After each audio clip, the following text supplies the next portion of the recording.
20 minute 20 खबर में आपका स्वागत है। आपके साथ मैं हूं अभिषेक। हम अगले 20 मिनट में आपको देश दुनिया की 20 ऐसी खबरें बताने वाले हैं जो इस वक्त न केवल सुर्खियों में हैं बल्कि दिलचस्प और अहम भी हैं। तो शुरू करते हैं 20 मिनट में 20 खबरों का सिलसिला और सबसे पहले आपको दिखाते हैं राजस्थान की वो खबरें जो इस समय सुर्खियों में हैं और अहम हैं।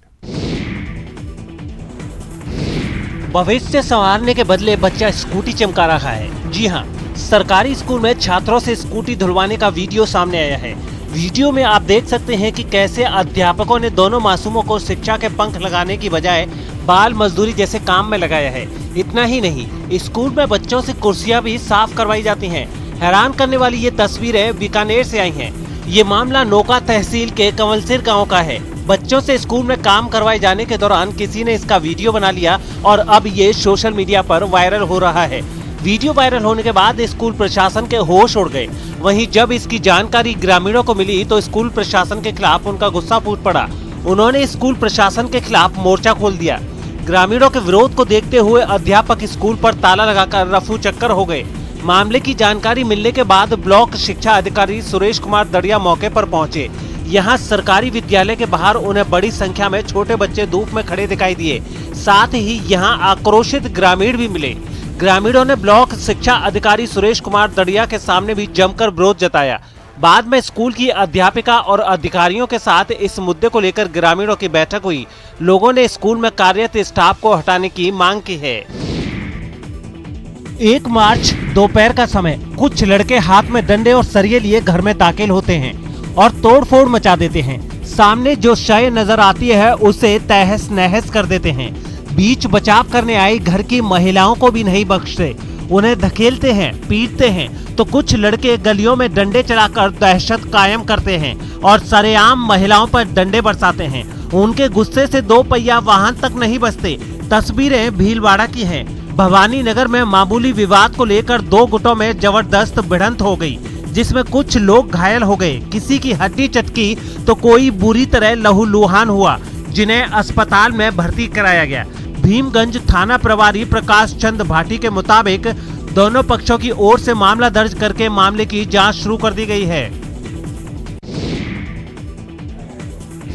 दिशा निर्देशों की अनदेखी हुई और साहब को गुस्सा आया। वैक्सीनेशन सेंटर पर अव्यवस्था दिखी और जिला कलेक्टर का पारा चढ़ा। इसके बाद उन्होंने लापरवाहों को जमकर लताड़ लगाई। ऐसे नहीं चलेगा, काम करना है तो कायदे से करो। जो इन्होंने सिर पर चला रखा होगा, एडमिनिस्ट्रेशन के पास वो पावर होती है, फालतू ना करनी। इस तरीके से नहीं चलेगा। आपको चलाना है तो नीचे कमरे दीजिए तीनों और सेपरेट पैसेज दीजिए, ऊपर नहीं चलेगा। बंद करिए सब।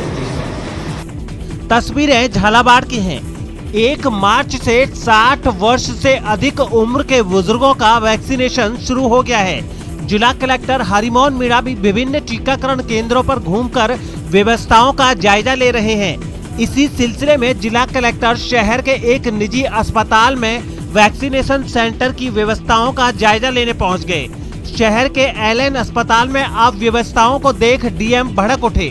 जब कलेक्टर अस्पताल पहुंचे तो उनको ना तो रजिस्ट्रेशन रूम नजर आया और ना ही वैक्सीनेशन और ऑब्जर्वेशन रूम की कोई व्यवस्थित व्यवस्था नजर आई। इस पर कलेक्टर ने अस्पताल संचालक को जमकर डांट लगाते हुए कहा कि अगर आप व्यवस्था नहीं कर सकते तो आपको सेंटर ही नहीं बनवाना चाहिए था।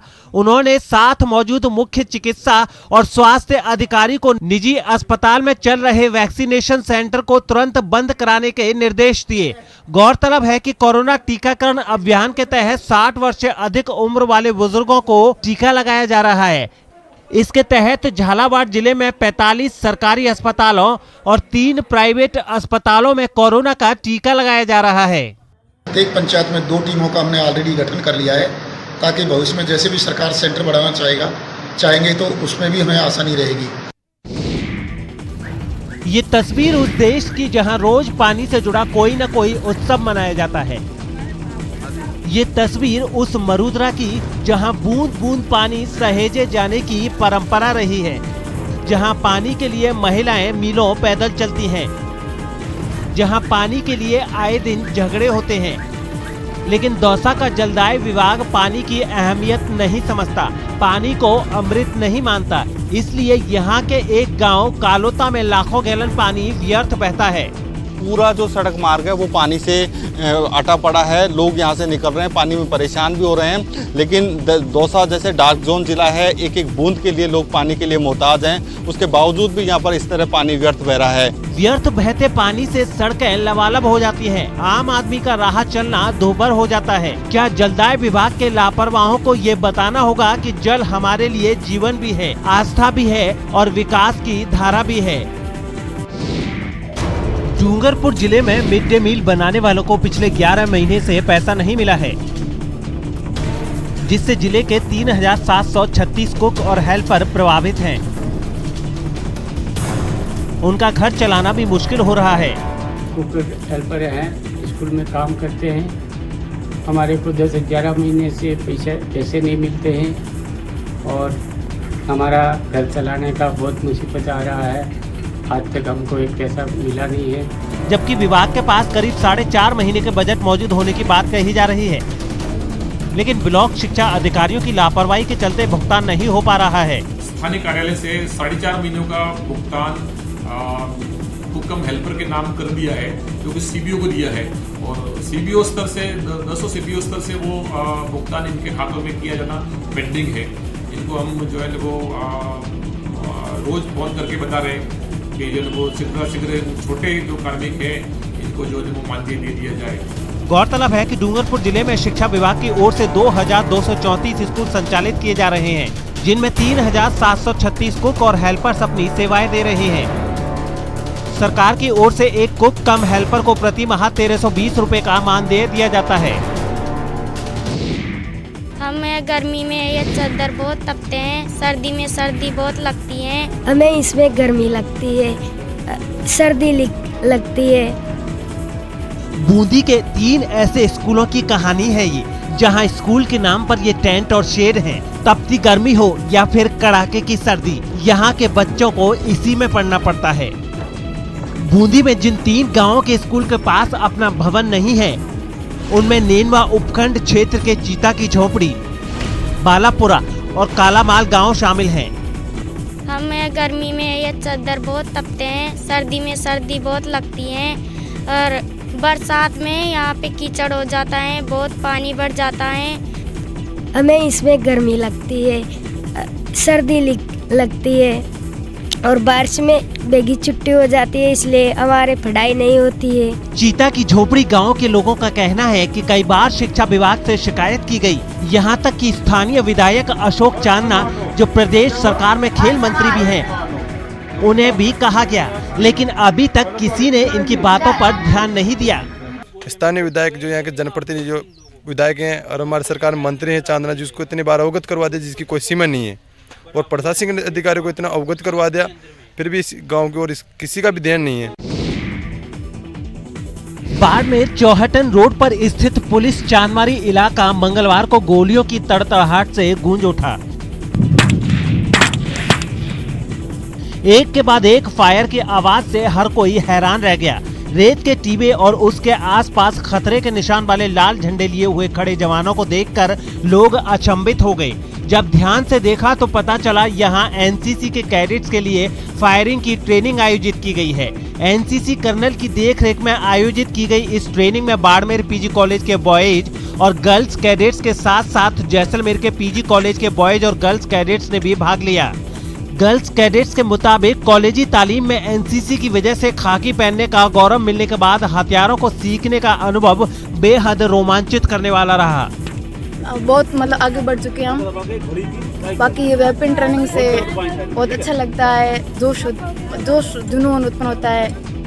बाड़मेर जिले के सबसे बड़े पीजी महाविद्यालय में चल रहे 5 दिवसीय संयुक्त वार्षिक प्रशिक्षण शिविर के दूसरे दिन कैडेट्स हथियारों की तालीम से रूबरू होते नजर आए। बाड़मेर और जैसलमेर की गर्ल्स और बॉयज कैडेट्स को हथियारों की बारीकियां सिखाई गईं। कोविड-19 के बाद हमारी बटालियन ने ये कैंप करवाया। हमारे साथ आए हुए ये जैसलमेर के बच्चे कैडेट, बहुत गर्व महसूस होता है कि आज का दिन हमारे लिए बहुत इम्पोर्टेंट है।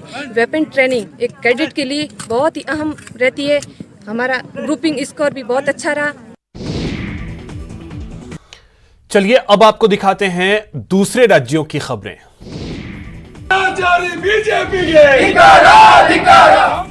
हाथों में पोस्टर लिए नारेबाजी करते कांग्रेस कार्यकर्ताओं की ये तस्वीरें बेंगलुरु से आई हैं। कर्नाटक में एक टेप को लेकर मचा घमासान थमने का नाम नहीं ले रहा। ये एक सेक्स टेप है जिसमें कथित रूप से जल संसाधन मंत्री रमेश जरकीहोली एक महिला के साथ नजर आ रहे हैं। इस टेप के जरिए उन पर आरोप है कि उन्होंने नौकरी दिलाने के बहाने महिला का यौन उत्पीड़न किया और फिर अपने वादे से मुकर गए। इस महिला को लेकर उनके खिलाफ शिकायत भी दर्ज करा दी गई है।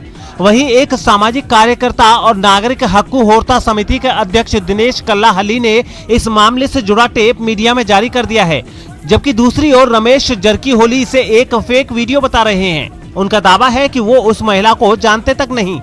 रमेश कहते हैं कि अगर उनके खिलाफ आरोप साबित होते हैं तो वे अपना पद और राजनीति दोनों छोड़ देंगे। उन्होंने पूरे मामले को राजनीतिक साजिश बताया है। वहीं केंद्रीय मंत्री प्रहलाद जोशी का भी इस मामले में बयान सामने आया है। उन्होंने कहा, हम बगैर सच्चाई जाने किसी नतीजे पर नहीं पहुंच सकते। अगर ये आरोप सही है तो ये शर्मनाक है। हम नेताओं को नैतिक रूप से सही होने की जरूरत है। यही बीजेपी की नीति है।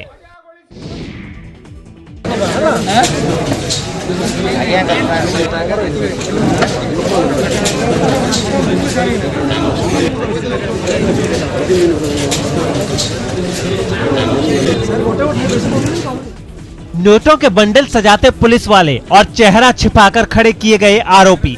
तस्वीरें ओडिशा की हैं।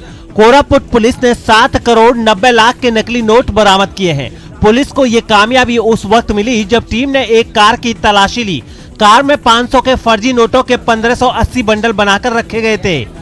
पुलिस के मुताबिक ये सभी नकली नोट छत्तीसगढ़ के रायपुर से विशाखापट्टनम ले जाए जा रहे थे, जहां नकली नोटों का ये जखीरा किसी को सौंपा जाना था। हालांकि अब तक ये साफ नहीं हो पाया है कि इस फर्जी नोटों के रैकेट का सरगना कौन है और किस गिरोह से कौन जुड़ा है।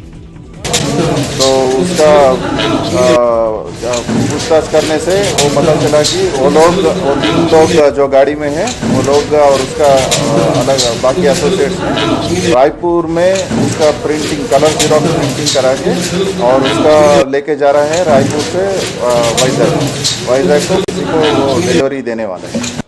इस सिलसिले में पुलिस ने 3 लोगों को गिरफ्तार किया है। पुलिस ने आरोपियों से 5 मोबाइल फोन और 35,000 कैश भी जब्त किया है। खास बात यह है कि आरोपियों ने रायपुर से यात्रा करते हुए कई चौकियों और पुलिस स्टेशनों को पार किया था। ओडिशा बॉर्डर पर सुनकी आखिरी पुलिस चौकी थी। पुलिस को संदेह था कि वो भांग ले जा रहे हैं, लेकिन तलाशी में नकली नोट मिल गए। कोरापुट पुलिस ने इस मामले में जांच तेज कर दी है।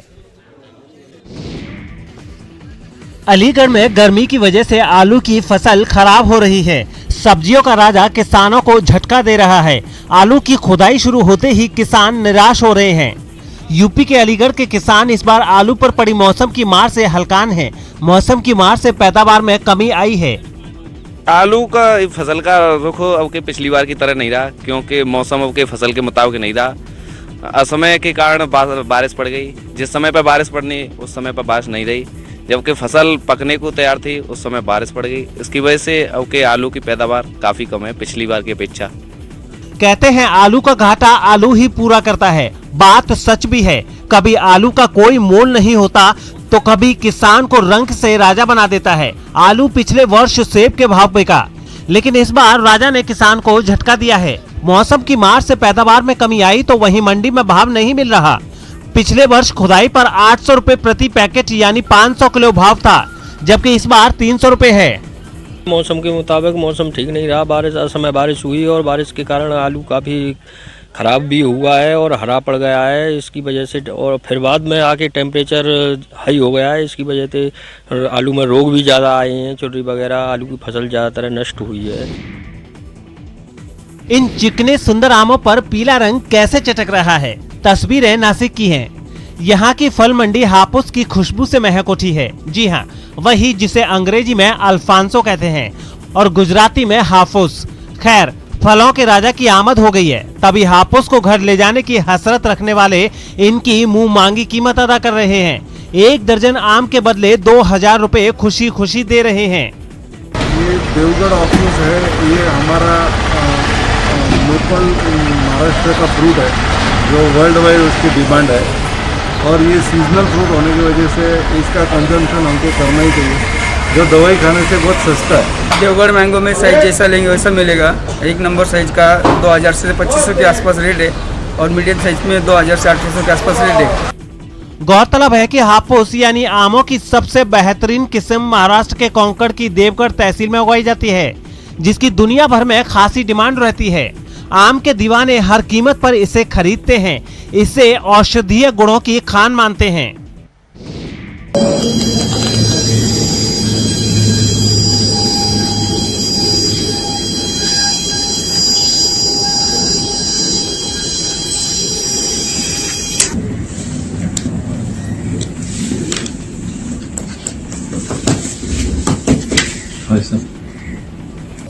वैक्यूम क्लीनर ऑन हुआ और कागज के छोटे छोटे टुकड़े उसमें समाने लगे। सफाई के बाद क्लीनर से उन्हें अलग कर दिया गया, यानी वैक्यूम क्लीनर काम के पैमाने पर एकदम खरा उतरा। बेहतर डिजाइन, पोर्टेबल साइज, लेकिन बात सिर्फ इतनी नहीं है, ये वैक्यूम क्लीनर कई मायनों में नायाब है। ये दुनिया का सबसे छोटा वैक्यूम क्लीनर है। इंडियन बुक ऑफ रिकॉर्ड्स ने इसे दुनिया का स्मॉलेस्ट यानी सबसे छोटा वैक्यूम क्लीनर करार दिया है। इसे आंध्र प्रदेश के एक इंजीनियरिंग स्टूडेंट ने तैयार किया है। The demo what he had shown, it worked really well and it was able to suck small pieces of paper that were in the form of microparticle and it was able to suck inside it. मर्दानगी की चाहत गधों की जान पर भारी पड़ रही है। जी हाँ, आंध्र प्रदेश में मांस के लिए गधों को अंधाधुंध काटा जा रहा है। यहाँ पर गधे विलुप्त होने की कगार पर पहुँच गए हैं। यहाँ पर गधों को मारकर उनके अवशेषों को नहरों में फेंका जा रहा है। इससे लोगों के स्वास्थ्य को लेकर खतरा पैदा हो गया है। बाजार में गधों का मांस करीब 600 रुपए किलो बिक रहा है। मीट बेचने वाले एक गधा खरीदने के लिए 15 से 20 हजार रुपए तक दे रहे हैं। इस पर रोक लगाना राज्य सरकार के लिए एक बड़ी चुनौती बन गई है।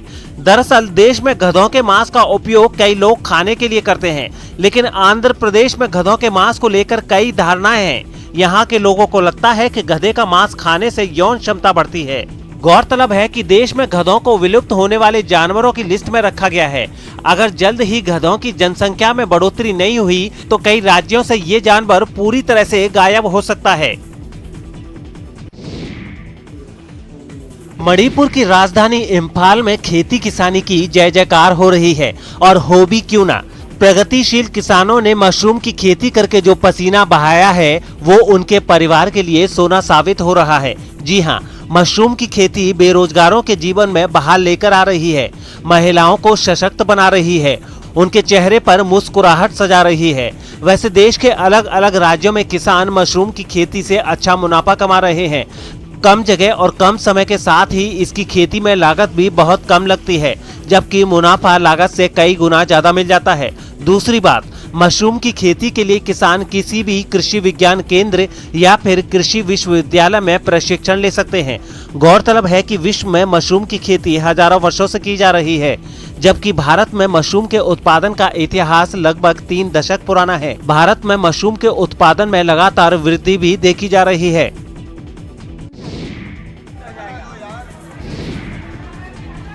ये दिल दहलाने वाली डरावनी तस्वीर गुजरात के सूरत शहर की है, जहां अपार्टमेंट के एक मकान में आग लग गई। चौथे माले पर बने घर में आग लगने से अफरा तफरी मच गई। फायर ब्रिगेड की टीम मौके पर पहुंचती उससे पहले लोग जान बचाने के लिए खुद की जान खतरे में डालते दिख रहे हैं। अपार्टमेंट की खिड़की से दूसरे मकान में जाने के लिए लोग जान जोखिम में डालते दिखे। ये लोग महिलाओं को लेकर चौथी मंजिल से दूसरे अपार्टमेंट में खिड़की के जरिए बिना किसी सुरक्षा के इंतजाम किए जा रहे हैं। तस्वीरों में दिख रहा है कि किस तरह 2 लोग अपनी जान जोखिम में डालकर महिलाओं को दूसरी बिल्डिंग में शिफ्ट कर रहे हैं। इनकी जरा सी चूक इन सभी को मौत के मुंह में धकेल सकती थी। मौके पर पहुंची फायर ब्रिगेड की टीम।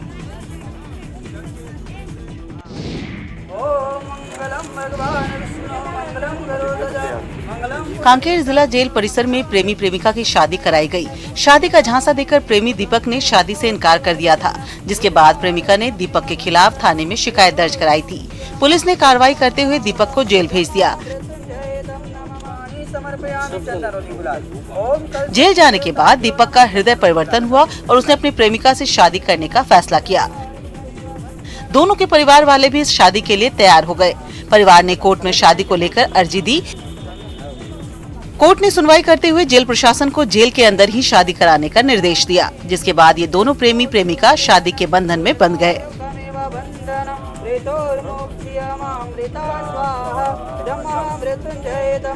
दोनों की सहमति बनी है जी, और कोर्ट ने जो मतलब वो दिया है, आदेश दिया है, उसको मैंने अवलोकन किया, मैंने पढ़ा है। उसके बाद ही हम लोग इसमें अपनी उपस्थिति दर्ज कराए हैं। आज विवाह संपन्न हो गया है? बिल्कुल हो गया। दोनों परिवार उपस्थित थे? बिल्कुल उपस्थित हैं। अभी सब प्रसन्न हैं? बहुत खुश हैं।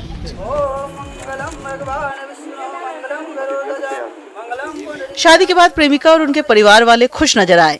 पहली बार जेल परिसर में हुई शादी से जेल के अधिकारी भी खुश दिखे।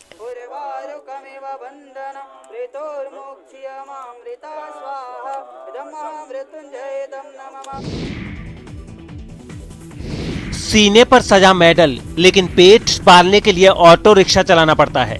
जी हां, 1971 में भारत चीन के बीच हुए युद्ध में विशेष पुरस्कार से नवाजे गए पूर्व सैनिक अब अपनी जीविका के लिए हैदराबाद की सड़कों पर ऑटो रिक्शा चलाने को मजबूर हैं। इसके लिए उन्होंने राज्य सरकार से मदद की अपील भी की है। खास बात यह है कि करीम को युद्ध में उनके योगदान के लिए स्टार मेडल भी दिया गया था। अपने पिता की मृत्यु के बाद करीम 1964 में भारतीय सेना में भर्ती हुए थे। 1971 के भारत चीन युद्ध के दौरान वो लाहौल क्षेत्र में तैनात थे।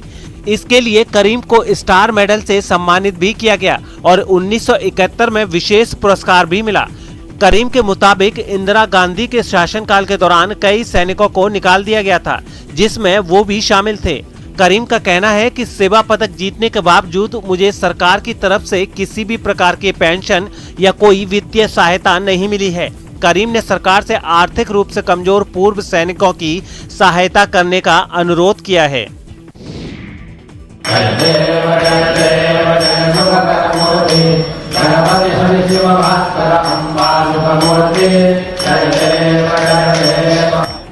जय देव जय देव जय मंगल मूर्ति, दर्शन मात्रे मनकामना पूर्ति। जय देव जय देव। मंगलवार को अंगार की चतुर्थी पर मुंबई के सिद्धि विनायक मंदिर में श्रद्धालुओं का तांता लग गया। सुबह सुबह ही श्रद्धालु गणपति मंदिर पहुंच गए। यहां भक्तों ने कोरोना महामारी की वजह से मंदिर के बाहर से ही पूजा की। गौरतलब है कि महाराष्ट्र और दक्षिण भारत में इस पर्व को काफी श्रद्धा और उत्साह से मनाया जाता है। लोग सूर्य उदय से लेकर चंद्रोदय तक व्रत करते हैं। अंगार की चतुर्थी को संकटहारा चतुर्थी के नाम से भी जाना जाता है। इस दिन भगवान गणेश की पूजा से विशेष फल प्राप्त होता है। बहुत अच्छे तरीके से दर्शन हुआ, सिस्टम भी बहुत अच्छा रखा है। प्रोसीजर्स तो बहुत अच्छे मुंबई पुलिस ने फॉलो किए हैं, no doubt, because hats off to Mumbai police. आज बहुत खास दिन है, अंगार की चतुर्थी है और यहाँ पे बहुत अच्छी व्यवस्था करी है।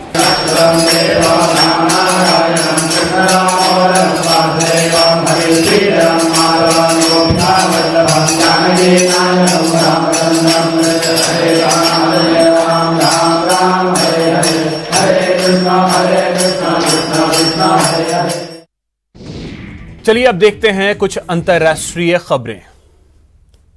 इंडोनेशिया के उत्तरी सुमात्रा से डरा देने वाली तस्वीरें सामने आईं, जहां माउंट सिनाबुंग ज्वालामुखी में जोरदार धमाका हो गया। उसमें पिछले साल अगस्त के बाद इतना बड़ा धमाका हुआ और जो तस्वीरें सामने आई उन्हें देखकर किसी के भी रोंगटे खड़े हो जाए।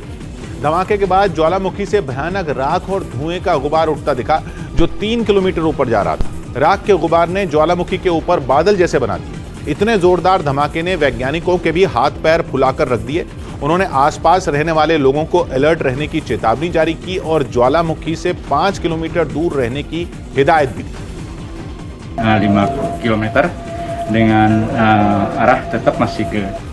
अभी तक इस धमाके की वजह से किसी व्यक्ति को नुकसान होने की खबर नहीं है, लेकिन वैज्ञानिक ज्वालामुखी की हर हरकत पर निगाह बनाए बैठे। यूरोप के देश फिनलैंड से एक दिलचस्प तस्वीर सामने आई। आमतौर पर सर्फिंग पानी पर होती है, लेकिन फिनलैंड की राजधानी हेलसिंकी में कुछ लोगों ने बर्फ में जमे बाल्टिक सागर पर आइस सर्फिंग की और इसका जो वीडियो सामने आया उसमें कलाबाजों की टोली पानी के भंडार से बर्फ की विशाल सिल्ली में बदले समंदर पर मस्ती करती नजर आई। लोगों ने विंड सर्फिंग और आइस स्केटिंग का ऐसा मजेदार घालमेल किया कि फिर उन्हें न तो पानी की जरूरत पड़ी और न हिलोरे मारती तेज लहरों की। उन्होंने मौके पर चौका मारा और जमे समंदर पर बेतहाशा सर्फिंग करते दिखे। लोगों ने सर्फिंग बोर्ड पर लगे पालों को हवा के रुख के साथ ऐसे तेजी से घुमाया कि वो खुद ही हवा से बातें करने लगे। कुछ सफर तो 100 किलोमीटर प्रति घंटा की रफ्तार पकड़ गए। फिलहाल इतना ही, नमस्कार।